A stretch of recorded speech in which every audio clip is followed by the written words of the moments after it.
let's have a quick look at Hyderabad, our next team. Well, we are talking about resurgent. You can even use the word detergent because dhulai kar diya sabka. Sabka dhulai kar diya Joyda. What a super performance. And so here's the thing. I just want to add to this is that somewhere around October 15th, 18th, around then, when they lost in that super over, you were just like, man, they've got Delhi, Bangalore and Mumbai. They're never going to win those games, perhaps. Yeah. And now Punjab is also picking up how they... just this tournament took some sort of... I think that's when Mercury went into retrograde, didn't it? Absolutely. There's something happened. I think that click was, Jason Holder slotting in there and suddenly them deciding, okay, this is what I'm going to do. And then suddenly they played that. So the only changes after that they did is once in a while they played Abdul Samad, once in a while they played Abhishek Sharma. Sometimes they brought in Shahbaz Nadeem. That's all they changed. They didn't change very much else and it was like a roller coaster from there on. But look at these two guys. They changed. On the 26th of October, the three of us were sitting when I made the ludicrous suggestion at night on Crickbuzz Live that maybe they should get Saha to open, right? And maybe think about doing, the unthinkable, drop Bairstow and play Jason Holder.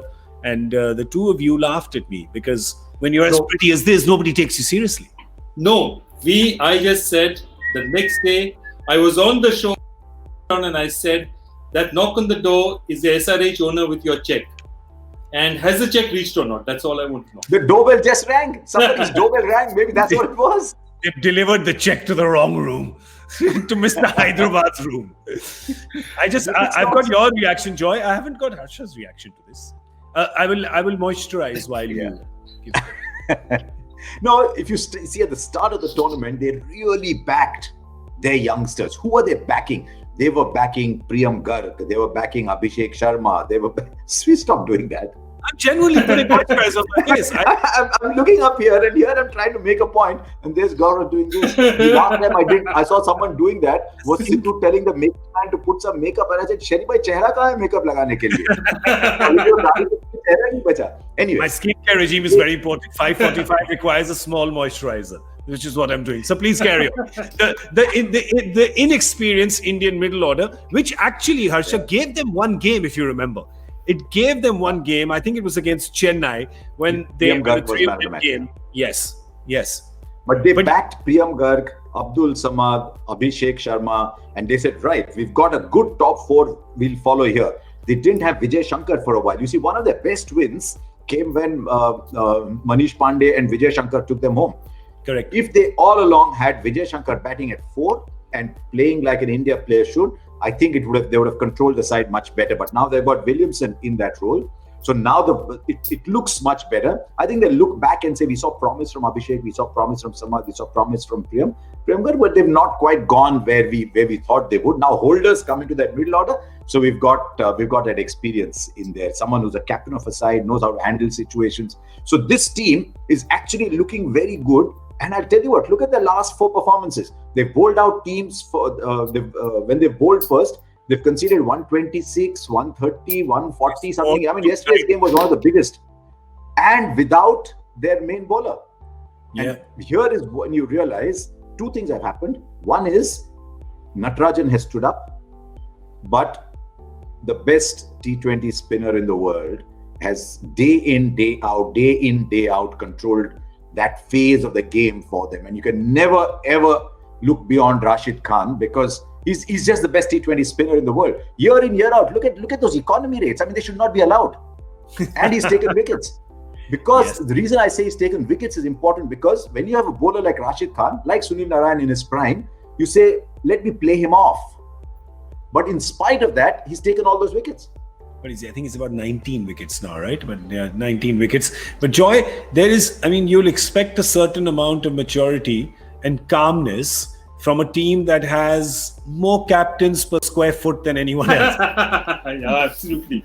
It's just an amazing team. And the calmest coach in the world. And the calmest coach in the world. Trevor Bayliss came for one of these dugout interviews and he said, oh, yeah. Is that done? Do I have to say anything more? Is that done? Okay, bye. Yeah. And Lakshman. He's ultimate and very interesting. Also, you'll see he'll always wear full sleeves and he's got this always a vibrant hat because he's unbelievable for a sportsman. He's allergic to the sun. He's terribly allergic to the sun. So every time that he comes onto the field, he'll swat himself with that cream and all that to save himself. Sunscreen, and he has to have that white brimmed hat. But so why always would you put sunscreen and wear long sleeves? Because sunscreen. Double. It's mask and face shield. No, I'm not joking. It's so delicate. Okay.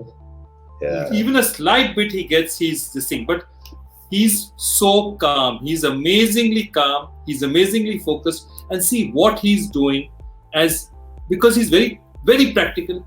He never tries to coach a player, because he knows the IPL is too short a time to coach players and teach them. He manages them, tells them what they need to do, very day-to-day about it. But the way he does it, if you say, there are lots of players who need attention, like a Manish Pandey. They need attention, they call for attention because they're that kind of Surya, okay? But he handled them so beautifully, handling people like that beautifully, because see, you don't need to handle a Sachin Tendulkar, or you don't need to handle a top pro, they're always meant to be Warner there. or Williamson or a Rashid, correct? Yeah, correct. But handling the kids and handling Natarajan and saying, okay, you got been smashed for 40 on one day, go back in. That's what Trevor is brilliant at. He's also the original Tewatia, isn't he? He's a turnaround expert. He's done that with England, now Hyderabad. Yeah. If he can take this team to win, KKR won 2, lost 5 in 2014. They won. England at the 2019 World Cup have to win every single game, or the last 2 or 3 games, whatever, and they won. And now SRH were gone. हमारे हैदराबाद में बिरयानी नहीं थी, ख्याली पुलाव बन के बैठे थे वो लोग पूरे. And they had to play. They had to win. They reached a position where they had to win 6 to win the tournament, and it's the same 3 teams, which are 1, 2, 3, that they're rebooting and playing again. Absolutely. No. Also, here he's special with that. The other fun is, I remember when he first walked into the dressing room with KKR, and he's saying how you'll get along and all that, and he just looked at Gautam Gambhir was there and said, "That's the guy we didn't win the World Cup for." And then I suddenly remembered, in the 2011 World Cup, if Gautam Gambhir had not played that knock, he would have won another World Cup, that time for Sri Lanka. So he was the Sri Lankan coach, and he said, "That's the guy who didn't let us win." And therefore he understood Gautam totally, because he said, if that guy can do this to me, he can help me win a couple of championships as well.